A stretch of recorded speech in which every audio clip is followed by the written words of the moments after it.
Perfect. I'm so excited. Okay. Are we ready? Okay.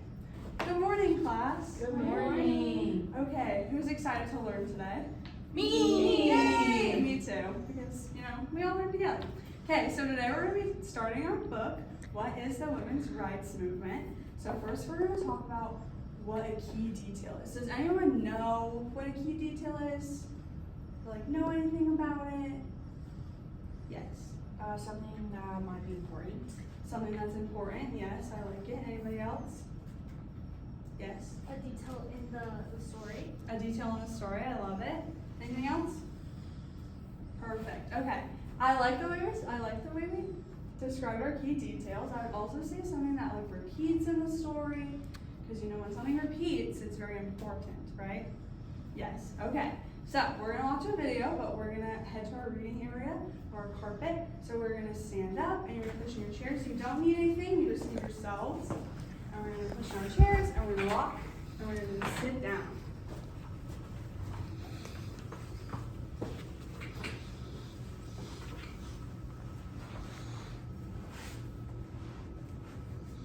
Can everyone see it?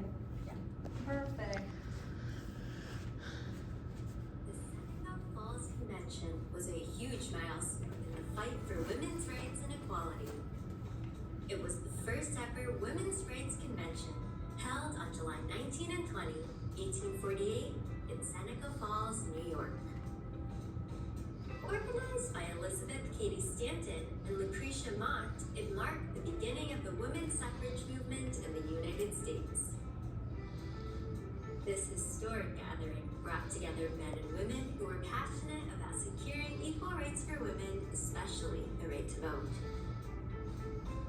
The Declaration of Sentiments.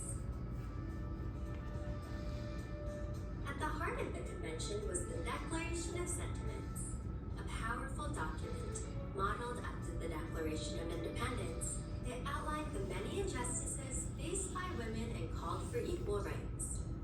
The Declaration boldly stated that all men and women are created equal and listed 18 grievances, including the lack of women's suffrage, educational opportunities, and fair employment practices.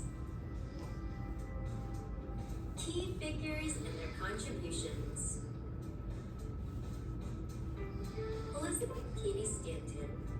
She was the leading figure in the women's rights movement and the primary author of the Declaration of Sentiments. Her eloquent speech and writing helped galvanize support for the cause. Lucretia Mott. A Quaker minister and abolitionist, Mott was a co-organizer of the convention and a powerful advocate for women's rights. Frederick Douglass. Yes, you heard that right.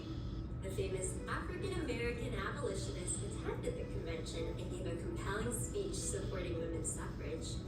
His support was crucial in gaining broader acceptance for the movement. Perfect. Okay. So now we are going to stand back up and we're going to head back to our spots at our tables.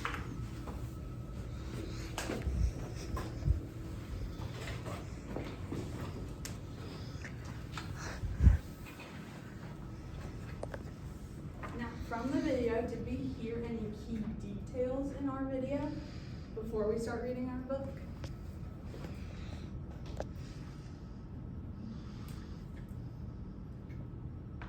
Yes. There was a document that they talked about before the document of the Declaration of Independence. Yes. I don't know the name. That's okay. We're gonna learn more about it. So there's the Declaration of Independence. Does anybody know the first, what the Declaration of Independence says, on the first sentence?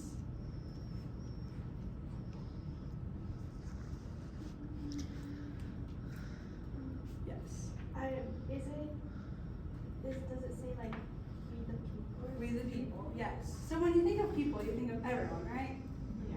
Yes. But then when you go further down the Declaration of Independence, it just says we hold these truths to be self-evident that all men are created equal. So that's where it goes into difference. So now we are going to, excuse me, we are now going to talk amongst ourselves just really quick, we're gonna look at our books. We do have a picture in our book, so I'm gonna hand you the book so you can look at it. And I just want you guys to think about how many people do you think went to this gathering? That's the word we're gonna use today. So I'm gonna hand you the book. You can pass it down or you can discuss together. And I just want you to take just a few seconds and just think about how many people do you think were there?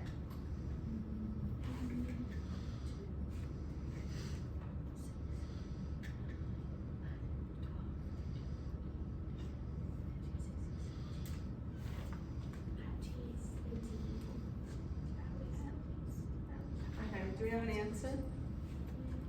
I think 18 people. 18, 20. There's only 18 in that picture. Only in the picture though, but there could be people not in the picture. But I really like where we're going with this. So now we are going to read our book. You can follow along with me in your books. You're going to page 11. We're going to start just at the top. And as I'm reading, you can use your pencils or your highlighters, and you can circle any words that you see are repeating, or highlight any words that you don't know, and then we can talk about it after. Okay, are we all on page 11? Are we all ready? Yes. Okay, give me a thumbs up if you're good. Perfect. On Sunday, July 9th, 1848, Elizabeth, Lucretia, and 3 friends gathered together. Elizabeth poured out her frustrations about the unfair treatment of women. She proposed a public meeting for protest and discussion. Her friend Lucretia and the others felt the same. Right away, they got started. They wrote a notice for the paper announcing a women's rights convention for July 19th and 20th, the very next week. There wasn't much time to plan. What would they say? Elizabeth decided to use the Declaration of Independence as a model. She called her version the Declaration of Sentiments. She wrote, "We hold these truths to be self-evident that all men and women are created equal." Elizabeth's Declaration of Sentiments included 11 demands for action. One was for suffrage. This was a shocking idea at the time. Women couldn't vote anywhere in the world. The demand was so bold, her husband refused to attend the women's first meeting. Elizabeth held firm. Her father was a judge and she'd grown up reading his law books. Elizabeth understood the best way to change society was to change its laws. Without the legal right to vote, women could never be full citizens. Even on such short notice, more than 300 people, including about 40 men, flocked to the Weston Chapel in Seneca Falls. It was July 20th, 1848. Elizabeth read aloud the Declaration of Sentiments. So, how many people did we hear that went? Yes. 300. 300 on a very short notice, more than 300 people. Were there just women there? No. No. How many men were there? Not a lot. Not a lot, but 40, considering the time, let's think about it. Not a lot of men wanted women to have the rights that they do now. So thinking about it, that's a lot of men to be there in support of that, don't you think? Yeah. Yes. Were there any words that stood out, or any words that you don't know, or any key details that we found as we read? Yes. Her husband didn't go because he didn't like that idea. Her husband didn't go. That's true.